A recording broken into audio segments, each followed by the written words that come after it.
जैसे जैसे चुनाव की तारीख नजदीक आ रही है वैसे वैसे इंडी गठबंधन की जो मुश्किलें हैं वो लगातार बढ़ती नजर आ रही हैं। बंगाल हो, बिहार हो, इसके अलावा पंजाब हो और अब उत्तर प्रदेश में भी आरएलडी ने सपा से दूरियां बनाना शुरू कर दिया है। सूत्रों की माने तो जो 7 सीट का समाजवादी पार्टी का ऑफर था वो आरएलडी ने ठुकरा दिया है और अब वो एनडीए के साथ लोकसभा चुनाव में जा सकते हैं। वैसे अभी इसकी आधिकारिक पुष्टि नहीं हुई है, लेकिन बनारस की जनता क्या सोचती है ये जानना बहुत जरूरी है। हम इस समय मौजूद हैं चाय की एक दुकान पर, मशहूर दुकान पर। हम बात करेंगे वहाँ के लोगों से। तो चलिए भैया, हम भैया से ही बात कर लेते हैं। मिजाज क्या चल रहा है देश का इस समय? इसके लिए हमारे पास कोई शब्द नहीं है, अंदर बात करें। अच्छा, अंदर हम बात करें, ठीक है। आपने इशारा कर दिया है कि हम अंदर बात करें। लोग भी यहाँ पर मुस्कुरा रहे हैं, चाय भी पी रहे हैं, हम उनसे भी बात करेंगे। लग क्या रहा है, बनारस में विकास हुआ है 10 सालों में? सर बहुत हुआ है, बहुत हुआ है बहुत विकास हुआ है। जैसे कुछ विकास के का विकास हुआ है, हमारे का जो काशी विश्वनाथ जी का जो वो है मस्जिद है उसका विकास हो रहा है, कॉरिडोर का, हर चीज़ का विकास हो रहा है। और किसी को क्या चाहिए? सपा और आरएलडी में दूरियां देखी जा रही है। आपको क्या लगता है सपा इस बार लोकसभा चुनाव में बीजेपी को कितनी टक्कर दे पाएगी? टक्कर देखिए सर, टक्कर तो सभी देंगे, मगर नहीं लगता कि किसी और की सरकार आ सकती है बीजेपी के अलावा, क्योंकि बीजेपी की सरकार अच्छी काम कर रही है और लोगों की भी नज़र में अच्छी काम कर रही है। अगर सर किसी की सरकार आनी रहती तो पहले आ चुकी होती, मगर अब नहीं लगता है कि उम्मीद नहीं है कि किसी की सरकार आएगी। उम्मीद नहीं है कि किसी की सरकार आ सकती है। बाकी लोग भी यहाँ पर मौजूद हैं, हम उनसे भी बात करेंगे। विश्वजीत जी, चाहे बिहार हो, उत्तर प्रदेश हो, तमाम जगहों पर आप जाते हैं, ये बताइए उत्तर प्रदेश में आरएलडी ने संकेत दे दिए हैं कि वो समाजवादी पार्टी के साथ नहीं जाएंगे लोकसभा चुनाव में। क्या मायने निकाले जाएं इसके? देखिए, इसके मायने बताने से पहले तो सबसे पहले स्पष्ट ये कर देते हैं कि सीट बंटवारे को लेकर के कहीं ना कहीं जो विपक्ष की गठबंधन बनाई गई है, इंडी गठबंधन जिसे नाम दिया गया है, इंडी गठबंधन में सीट बंटवारे को लेके लगातार कयास लगाए जा रहे हैं कि कोई किसी के पाले में जाएगा, कोई किसी के पाले में जाएगा। इसका कारण यह है कि उसमें जितने भी दल शामिल हैं कहीं ना कहीं क्षेत्रीय क्षत्रपों का वो दल है और क्षेत्रीय क्षत्रपों को अपना सम्मान बचाना है, अपना आगे आने वाला भविष्य बचाना है, तो सीटों को लेकर के तो दावेदारी ठोकेंगे। लेकिन यदि रणनीतिकारों की बात मानी जाए तो इंडी गठबंधन पूरी तरीके से एक मजबूत दावेदार के तौर पे जो है इस चुनाव में भारतीय जनता पार्टी के नेतृत्व वाली एनडीए गठबंधन को जो है वो टक्कर देती हुई नजर आएगी। बात कर लें तो रणनीतिकारों के अनुसार, इन सूत्रों के हवाले से जैसे आप लोगों के मीडिया के माध्यम से भी खबरें मिलती हैं कि कहीं ना कहीं राहुल गांधी का जो भारत जोड़ो न्याय यात्रा है, यह पूरे देश में विपक्षी गठबंधनों को, विपक्षी दलों को जोड़ने का काम कर रहा है, काम कर रहा है। आप ये दावा कर रहे हैं, लेकिन क्षेत्रीय दलों की भी बात कहें कि एक जो राज्य है वहां पर बड़ा प्रभाव रहता है। आरएलडी 7 सीटों पर नहीं मान रही थी समाजवादी पार्टी के साथ और 3 से 4, 4 से 5 यानी 3 से 5 के बीच में वो एनडीए के साथ जाने के लिए तैयार हैं। यानी कहीं ना कहीं वो समझ रहे हैं कि जो भी इनके साथ नुकसान होगा फायदा होगा। देखिए, इमारत की मजबूती का अंदाज़ा जो है और इमारत की खुशहाली का अंदाज़ा जो है उस इमारत के बाहरी चीज़ों को देखकर नहीं लगाया जा सकता। निश्चय ही राम मंदिर प्राण प्रतिष्ठा के बाद से पूरे देश में राममय माहौल है, तो कहीं ना कहीं अन्य दल भी चाह रहे हैं कि कहीं हिंदू बनाम मुस्लिम का जो हर बार मुद्दा बनाया जाता है, एजेंडा सेट किया जाता है, उसी एजेंडे पे यह भी चुनाव होगा। तो लोगों को कयास यह भी लग रहा है कि मोदी 3.0 की सरकार बनेगी।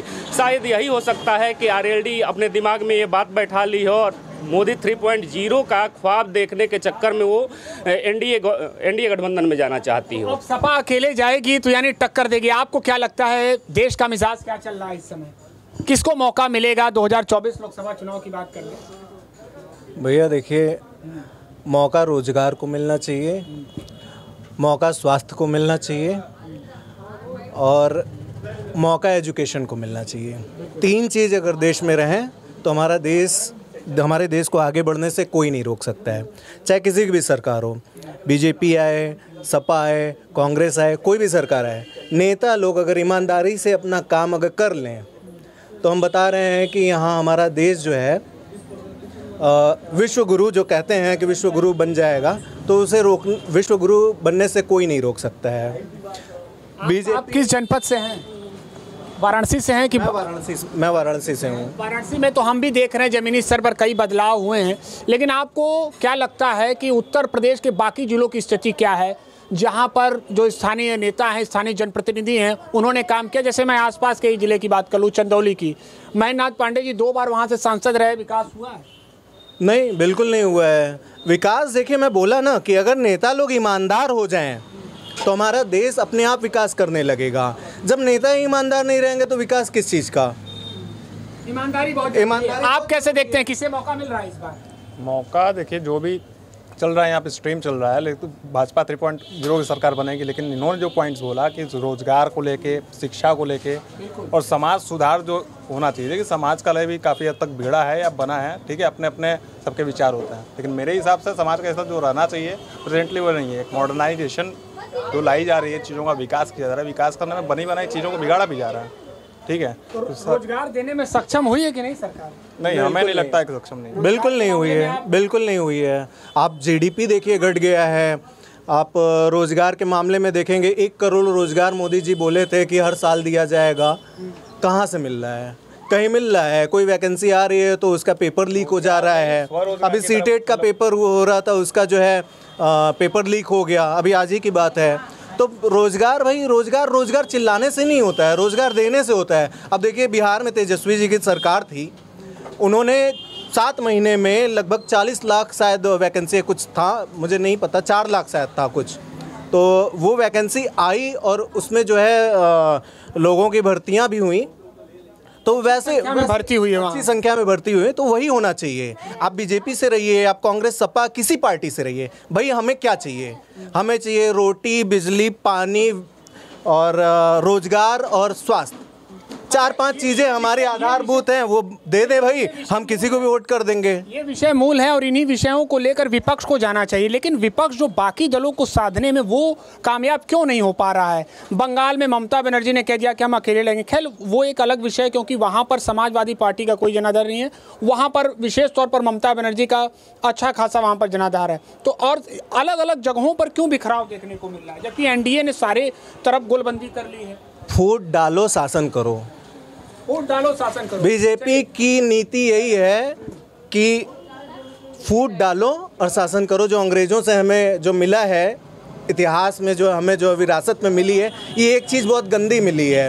हर जाति को जाति से लड़ा दो, जातीय समीकरण बैठा दो और जातीय समीकरण बैठाने के बाद भाई अपना मलाई काटो। भाई ये तो बात कह रहे हैं कि फूट डालो, राज करो, इसके अलावा जाति जाति पे लड़ाने का आरोप लगा रहे हैं ये। लेकिन बीजेपी कहती है सबका साथ, सबका विकास, सबका विश्वास लेकर हम आगे बढ़ रहे हैं। कैसा सबका साथ और सबका विकास और सबका विश्वास? यदि इसकी बात कर रहे हैं तो मैं चंद शब्दों में बता दूं कि 2014 के बाद से आप ध्यान दीजिएगा निशान जी, कि जितने भी जातिगत संगठन का अभ्युदय हुआ 2014 के बाद हुआ, चाहे बात कर लें रातों रात करड़ी सेना के अभ्युदय की, या ब्राह्मण महासभा के नाम पे कई संगठन चल रहे हैं, भीम आर्मी का गठन जो था या प्रादुर्भाव कहा जाए तो वह 2014 के बाद आया। तो किस जाति को और किस जाति और धर्म को आप एक होने की बात कर रहे हैं? यहाँ किसी का सबका साथ और सबका विकास का जी हाँ, कि सारी योजनाओं का लाभ जो है हम सीधे तौर पर बिना किसी जाति धर्म के भेदभाव के पहुंचाए हैं। 80 करोड़ लोगों को अगर हमने मुफ्त में राशन दिया तो ये पूछ कर नहीं दिया है कि आप किस जाति के हैं, किस धर्म के, ये कहना है। 80 करोड़ लोगों को मुफ्त का राशन दिए। 5 किलो राशन आप गाँव में निकल कर देखिए, क्योंकि कहा जाता है, देख लीजिए, सुन लीजिए एक बार, गांव से ही तय होता है, क्योंकि कृषि प्रधान देश कहते हैं ना लोग कि कृषि प्रधान देश है। आप कागजों की खूबसूरती मत देखिए, आप गाँव में निकलिए। गाँव में क्या हुआ करते थे? तालाब हुआ करते थे, कुआं हुआ करते थे, चौपाल लगते थे। वर्तमान में जाइए तो विकास का एक ऐसा वाहडंबर आपको देखने को मिलेगा कि कुएं में करोड़ों रुपए, लाखों रुपए खर्च करके उसका सुंदरीकरण कर दिया गया, तालाब का सुंदरीकरण कर दिया गया, लेकिन उसमें पानी है कि नहीं है, गंदा पानी है या साफ पानी है या नहीं देखा जाता। रही बात स्कूलों की, प्राथमिक विद्यालयों की, भवन बहुत बढ़िया बन गए, लेकिन उसमें बच्चे पढ़ने जाते हैं कि नहीं जाते हैं, और कितने बच्चों पे कितने शिक्षक हैं, ये मायने रखता है। तो विकास का ये दायरा होना चाहिए। और जो आप विकास की गाथा सुना रहे हैं, तो कहीं ना कहीं देखिए, मूर्ति में प्राण नहीं होता है, ऐसा कहा जाता है। मूर्ति में प्राण नहीं होता है, लेकिन वर्तमान की सरकार हो या विपक्ष के जितने भी दल हों, केवल मूर्ति बनाने की होड़ लगी है। करोड़ों रुपया लगा करके एक से एक बड़ी मूर्ति, कोई कह रहा है कि मैं 200 फीट की मूर्ति लगवा दूंगा, कोई कह रहा है कि 250 फीट की मूर्ति लगवा दूंगा, लेकिन जो दैनिक ज़रूरतें हैं, जैसे आप सभी लोग अभी चर्चा कर रहे थे कि शिक्षा, स्वास्थ्य, रोजगार, महंगाई, इन सब पे चर्चा होनी चाहिए, लेकिन ये सब कहाँ टिक रहे हैं। सही बात है। एक अंतिम सवाल कि चंदौली में आप रहे हैं, तकरीबन हम बात कर लें 12 से 15 घंटे आप ग्राउंड पे रहते हैं, लोगों से बातचीत करते हैं, बिहार तक आप जाते हैं। चंदौली में कितना विकास हुआ है? केंद्रीय मंत्री का वो संसदीय क्षेत्र है, कितना विकास हुआ? देखिए, केंद्रीय मंत्री का ही संसदीय क्षेत्र कहना उचित नहीं होगा, क्योंकि उसी चंदौली जनपद में 3 मंत्री, राजनाथ सिंह जी भी चंदौली जनपद से ही जुड़े हुए हैं। अनिल राजभर की बात की जाए तो वो भी चंदौली जनपद के ही हैं, और वर्तमान के जो सांसद और भारी उद्योग मंत्री माननीय महेंद्र नाथ पांडे जी भी हैं, तो वो भी चंदौली से ही जुड़े हुए हैं। लेकिन 3 मंत्री होने के बाद विकास की गाथा क्या सुनाई जाती है? जब हम फील्ड में, आपने कहा कि मैं फील्ड में रहता हूँ, मैं फील्ड के लोगों की बात बता रहा हूँ। उनका कहना है विकास की गाथा किसको बताते हैं लोग, तो जो रेलवे ओवरब्रिज बना है, अब रेलवे ओवरब्रिज जो रेलवे का काम है उसको अपने काम से जोड़ दिया जाता है।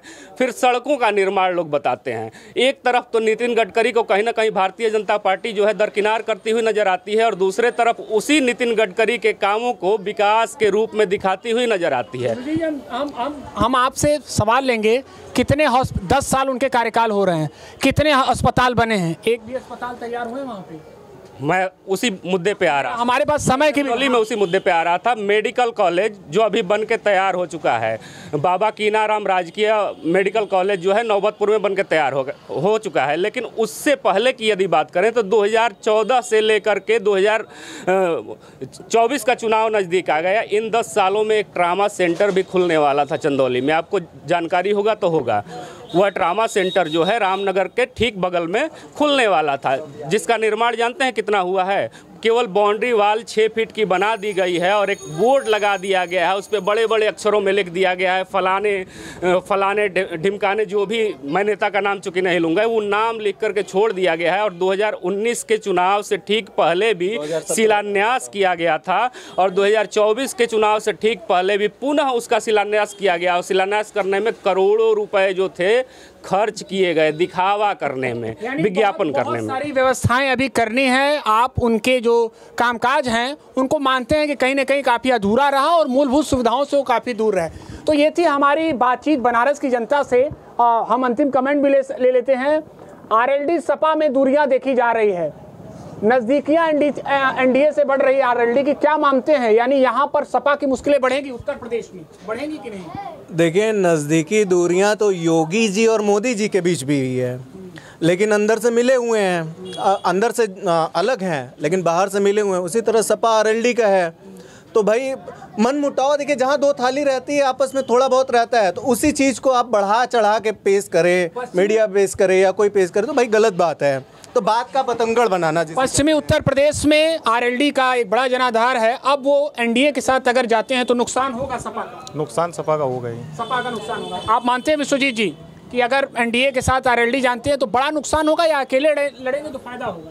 देखिए, मैं इसमें नुकसान ना सपा का कहूँगा, ना आरएलडी का कहूँगा, ना भाजपा का कहूँगा। सीधे तौर पे ऐसे जब गठबंधन में बिखराव होता है, इधर से उधर जब लोग पाले बदलते हैं, तो इसमें नुकसान जनता का होता है।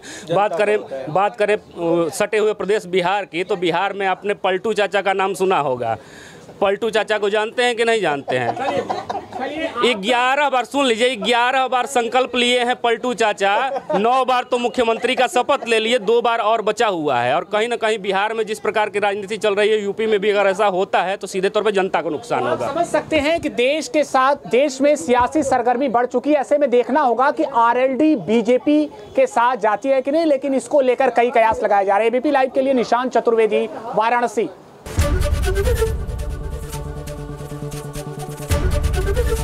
एबीपी गंगा, खबर आपकी, जुबान आपकी।